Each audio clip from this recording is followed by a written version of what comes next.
So I work on the Python tools team at Microsoft. Let's see, what else can I mention? I guess I'm still considered a junior developer, at least the youngest one on my team. So we're going to talk a bit about Python and Azure. So the world is full of cloud providers at this point. Plenty of you are probably using things that aren't Azure, and it's okay to admit it. Just not too loudly on campus here. You can go across the highway. I'm sure AWS will be happy to hear about it. So with the rest of the market, though, you'd think that in order to get any customers, Azure is going to have to do something to differentiate themselves. Now, a lot of people like to brag about how they can deploy your cloud service into the internet and be in the cloud, and you can run your stuff, and we can run PaaS workloads, platform as a service, or infrastructure as a service. But there's nothing really impressive about this. We say this all the time like it's a big deal, and we've been doing this for years. Everyone can do that without any issues. And if we stand to deliver anything of value to customers, we need to start talking about the things we can do beyond just getting you a VM running a web service. Now, this isn't to somehow bring down what it is Azure has done. So we're currently deployed in 19 regions. We have over 1.2 million SQL databases deployed. And the current input to our networking balancers is about 3 million requests a second. And these aren't exactly small numbers. But we're still not talking about the right things.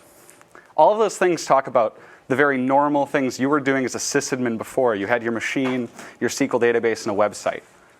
We're not really delivering anything you couldn't have done yourself before. Now, I think this is personally really sad because we have services that do these things, that are beyond what you are currently doing, that we can provide you to make your life truly better. And by providing this experience, you can actually deliver something to your customers that they haven't seen before. So today we're going to utilize a sample app I wrote that brings 14th century technology into the 21st. I've made a website that allows you to purchase groceries on the internet. What this uses is Django. It uses it in Python 3. And it's just a simple e-commerce site. You can buy your items, you can browse, you can log in, store your address, pretty much all the things you've expected from an e-commerce site. But I don't want to just show you any e-commerce site. Like I said, this talk is about how can Azure differentiate itself. So the few things we're going to look at. We're going to look at how we can validate customer addresses in a quick and easy way that doesn't take much time. We're going to talk about how you can use our services to recommend customers' purchases and suggest the things that they might have wanted that they didn't even know yet. And maybe just keep them on the site a little longer, make some impulse purchases, and generate some revenue. We'll also talk, if these things aren't enough, about how you might write these services yourself. So not just recommendations and addresses, but pretty much any machine learning workload you can think of. We'll also talk a bit about telemetry, because most websites without telemetry are just sort of blind. We don't know what our customers are using. We don't know when things are breaking. And that data is crucial to running a successful web service. We host a thing called the Azure Marketplace. These are APIs you can purchase, and data sets as well, that you can use with your applications. Most all of these things are REST APIs that are pretty easy to digest, and using something like requests can easily be onboarded to your workload. The first one we'll look at is an address validation service. It's provided by a company called Melissa Data, and it serves US and Canadian addresses. Address checks, for whatever reason, are a very popular thing. There are about a dozen of these. I just picked this one. I'm by no way saying it's the best one. It's just one that I found that worked. We'll also, we're going to go on to that. My mistake. So we have an address page. This is a simple profile. It's a little less complicated than it might be in the real world. But you'll notice on screen there's a mistake. Microsoft isn't spelled correctly. Without validation, we'd attempt to send this to the customer, and they wouldn't get their items. Now, we hope it's not something as bad as the city name or the zip code, for instance. An interesting fact is the zip code for Olympia, Washington, is the last two digits transposed.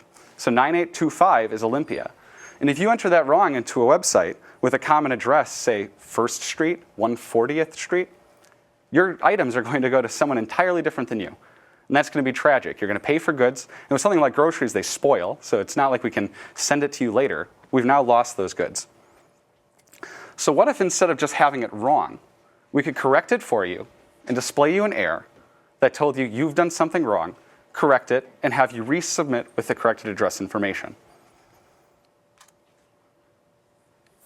What's on screen now is Python tools for Visual Studio.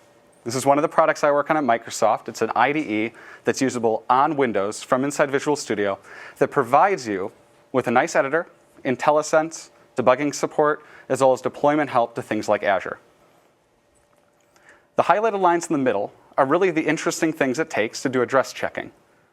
All we really need to do is put our address in a format that's understandable by the web service, call that URI using requests with the address, a maximum suggestion, and a confidence interval, something that will stop it from giving us more or less meaningless results. And we can now know whether or not your address matches what's in the postal database. And now instead of shipping your stuff to the wrong place, you're going to get your groceries.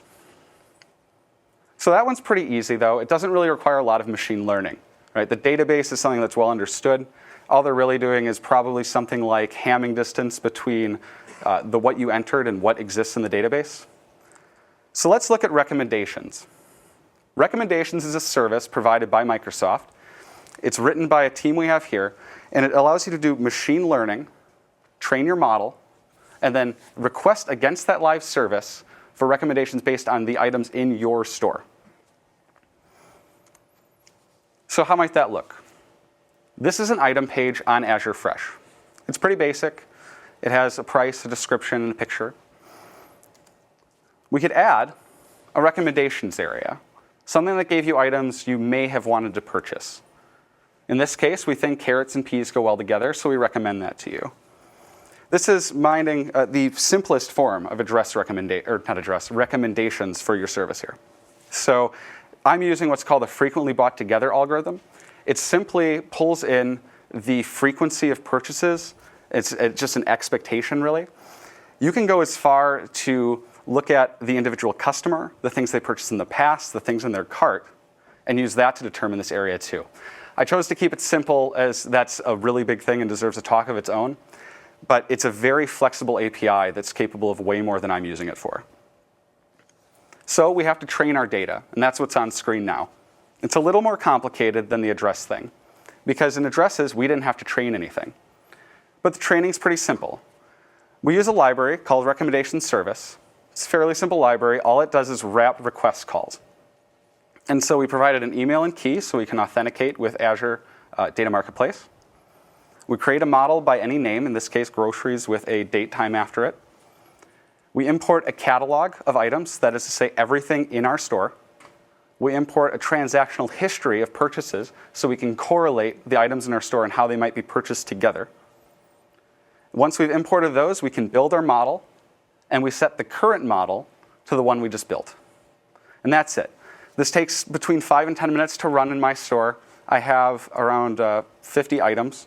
It's obviously going to take a little longer the more you have, but you only do this occasionally. In my case, I ran this once because I haven't changed my items. So whenever you get new purchases, you might want to rerun this. Now, again, like addresses, though, calling the web service, it's relatively simple. We authenticate again to the recommendation service. We request a recommendation based on the model ID we ran before and a string ID that represents the product. And in the last line, we have a bit of fun using the Django ORM system to take the ID that we received and map it to an actual product item. And that's how we end up with a JPEG of the item itself, the price, and so forth. So all the training really needs is a number that correlates. And that's it. We now have recommendations in a website. As I said, the marketplace is quite vast. There are many solutions to solve even a single problem like address validation, and I encourage you to check it out. On screen, you can see we offer some. I told you Melissa Data does them. Third parties are allowed. And you can publish services here too. So if you make service in, say, Azure ML, you can publish it here, and you can charge for it. So this is an avenue for you even to generate revenue if you'd like. But let's say you go through everything in the data marketplace, but there's something you still need for your workload. For you, we have the Azure Machine Learning Studio. Here, you can make your own machine learning projects, publish them as web services, and consume them through REST APIs. The nice thing about the Azure ML Studio is it doesn't require that you have a PhD in data science to do data science things. I spent the majority of my career doing things that in no way related to data science, and I can use this. I've spent probably only 2 to 3 weeks total in the studio, and so far I've been able to sort of impress myself with the things I've been able to accomplish, despite the fact I still have no idea what a decision jungle actually is. So you can also go ahead and use this for things that aren't data science, which is something that sort of was profound to me. We call this thing the ML Studio. So on screen, you can see an execute Python block. This can take any code you want and output any code you want. So you could go as far to use this for any web service and use it to publish. So you don't need to have your own place to host REST APIs. You can use us. We'll host the endpoint. We'll handle the API keys. We'll deal with the hard parts of setting up the entry and the exit. And you can just worry about the middle, the algorithm that you understand as a computer scientist or a data scientist.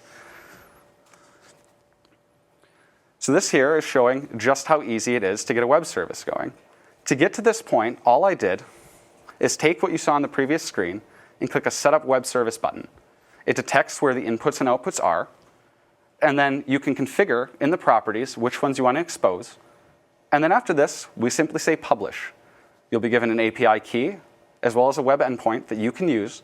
It will take in JSON information and spit it back out at you with your output. And so now we can host those APIs for you. And if you're using this for more complicated things, let's say you have a bunch of intermediate steps and you want to look at what was going on at the end of this step, this middle area, not just the end, you can use our notebook experience. On any one of those nodes, you can right-click, you'll be displayed a notebook, and you can choose to open it in Python 2 or Python 3. And what it will do is it'll launch you a Jupyter notebook that you can use to play with your data. This screenshot here is something we did during the keynote this morning. It's simply consuming a service that I have published using the marketplace, or the ML Studio, my mistake. The nice thing about this is it utilizes a library we've created called Azure ML. And so rather than going through all the work of authoring request calls and trying to form the data yourself, we can help you along. And so we provided some decorators here that all you have to describe to us is what types you have for input and what you expect the output to be named. And we can provide you with the inner code of that function. You don't need to worry about whether or not you understand web calls or not.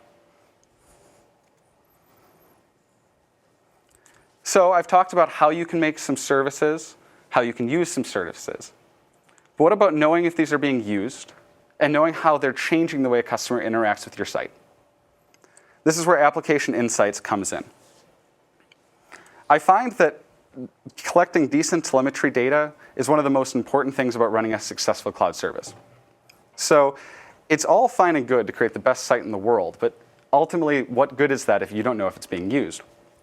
Application Insights is a way to get this information simply. So this dashboard here required it's under 10 lines of code from me and signing up.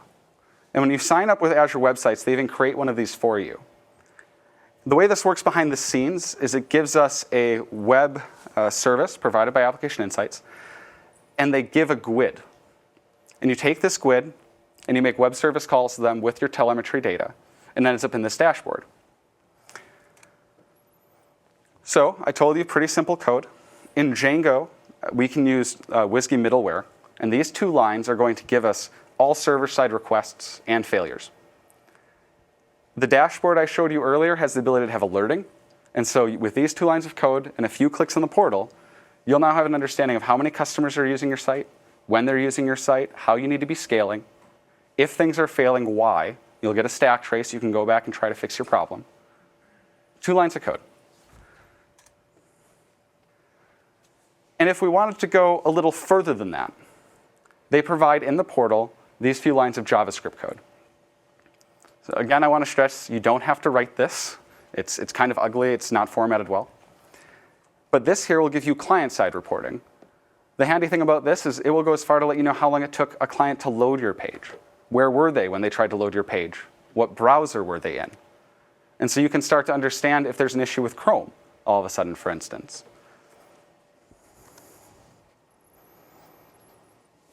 So to dive in a bit deeper, here's the page views page.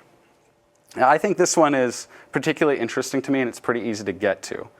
For the grocery site, we can see in the lower left-hand corner of the screen a list of the different items people have been looking at. So something about our store makes people be on the home page about twice as often as absolutely anywhere else, and they seem to like apples more. Data like this might make you go, I should sell more apples. People like them. And hopefully more interesting information. As I said, my store is kind of silly. It has fruits and vegetables. It doesn't really go very deep. But you can see how things like this could allow you to draw deeper correlations in your far more complicated marketplace. So let's say, again, kind of similar to the pattern before, after all of this, you're not getting what you need. You need deeper data. You have maybe a long workflow that has sub-steps you're caring about.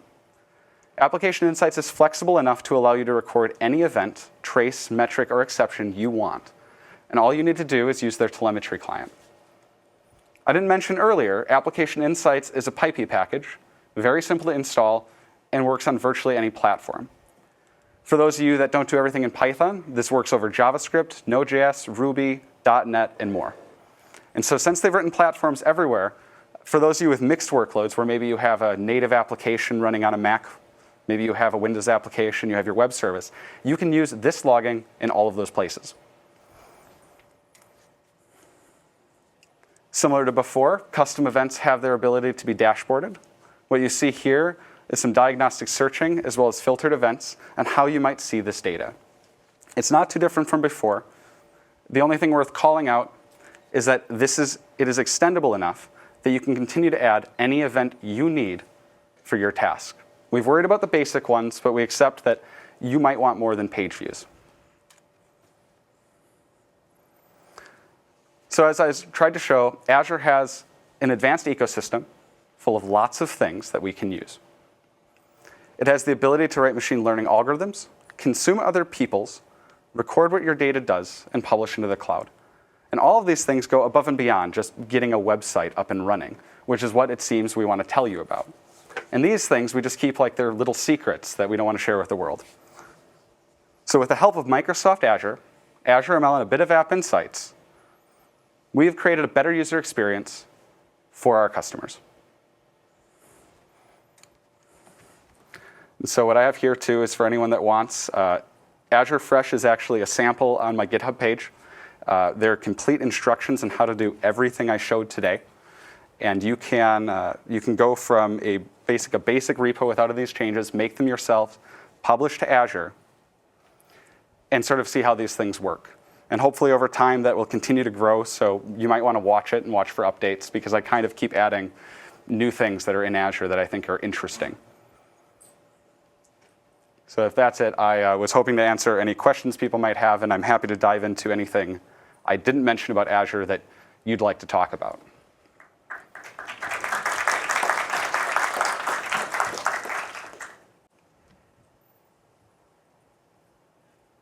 Bueller? Can I install my own packages in your Jupyter Notebook service at the moment?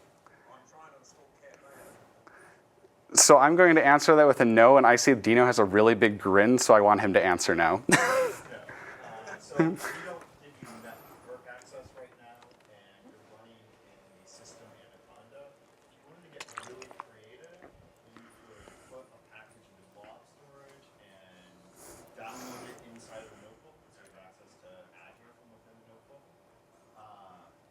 And then you have to put it onto your sys.app, and then you can record it and use it. But it's a difficult experience, and we'll fix that eventually, but we have to kind of temper that with giving people access to use our platform at DOS. So part of the fun, and I talked to someone earlier, Dino's I would put at this point the brainchild behind the notebook service. The big issue is Pipey is unvetted, and so anything that's allowed to be installed from pip hasn't really been checked to be okay, and so we all see it as a safe place, but it's far from. And when we're putting you in a shared system with other users, that is even more important than when you're just on your own machine. But you should be isolated. You should be. You should shoot yourself in the foot. It's just Yeah. worried about you Yeah. DDoSing is the main issue. Yeah. But it's a temporary limitation. We'll figure a way.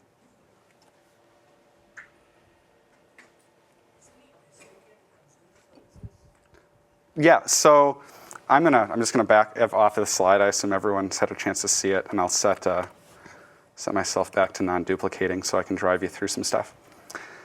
So Azure ML is published as a Pipey package that we can use. And so if I go here quick, back to, so this here is calling into Azure ML.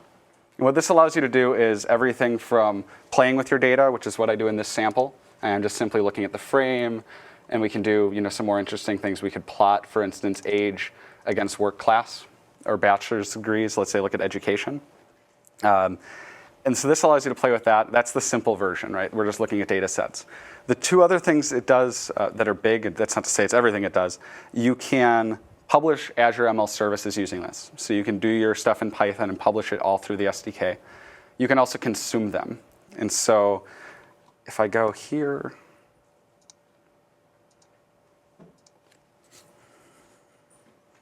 so I showed some of this morning during the keynote, but it was a bit quick, so I didn't describe everything that's going on. This time we import services, and we can call here team1wins is actually going to make a request call to our service through here. You can do this on your own. It's not actually terribly difficult, but it is kind of messy. And there's a good chance you won't get it quite right. The nice thing about this is it kind of leads you down the right path. If you use requests, I'm a really big fan of the request library whenever it comes to doing pretty much any sort of get or post.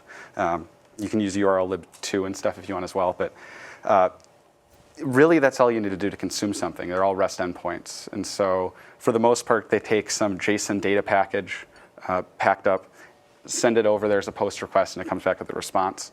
The publishing is the interesting part, and that's something I don't show. And I'm assuming that Dino will show that in his talk on operationalization. Yes, tomorrow at 11:40. Tomorrow at 11:40. So he'll go into much more detail on that.